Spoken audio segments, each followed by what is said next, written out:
I want you to feel empowered because you too can experience the power, the presence, and the fruit of the Holy Spirit in your life.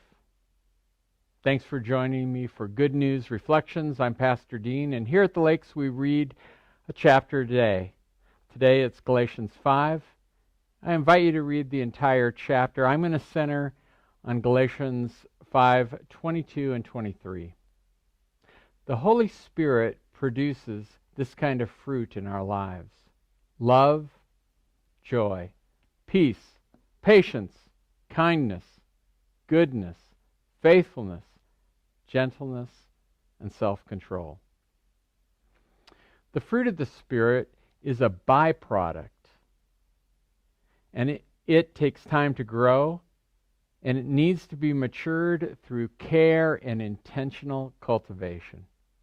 Believers exhibit the fruit of the Holy Spirit, not because they work at it, though, but simply because they're filled with the person of the Holy Spirit. I grew up in Northern California, Lodi, California, surrounded by vineyards. As a matter of fact, our house was out in the country, and we had vineyards on every side of us. They were the Tokay grape. It's a table grape. It's an awesome grape.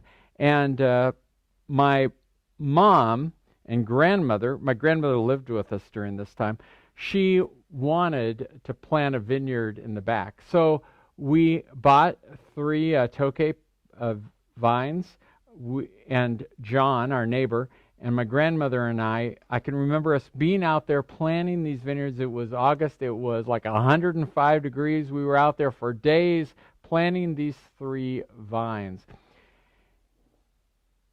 That was like August. In September, I was expecting grapes, and that definitely wasn't going to happen. It took 3 years, lots of pruning, watering, and lots of waiting for our first bunch of fruit. But we created an environment, and eventually, years later, we had the fruit we wanted. You don't need to work at growing the fruit. Instead, you can create an environment that nurtures a relationship with the Holy Spirit. How do you do that? Quiet yourself. Just take a breath right now. Read the Bible, but not to finish it. Instead, to listen to Jesus and ask the Holy Spirit to fill you.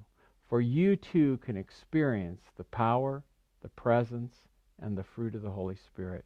We all need this during this time. So, I'm Pastor Dean. I'm signing off from the Lakes. Quiet yourself. Read the Bible, but not to finish, to listen to Jesus. And ask the Holy Spirit to fill your life. Thank you. Signing out from the Lakes.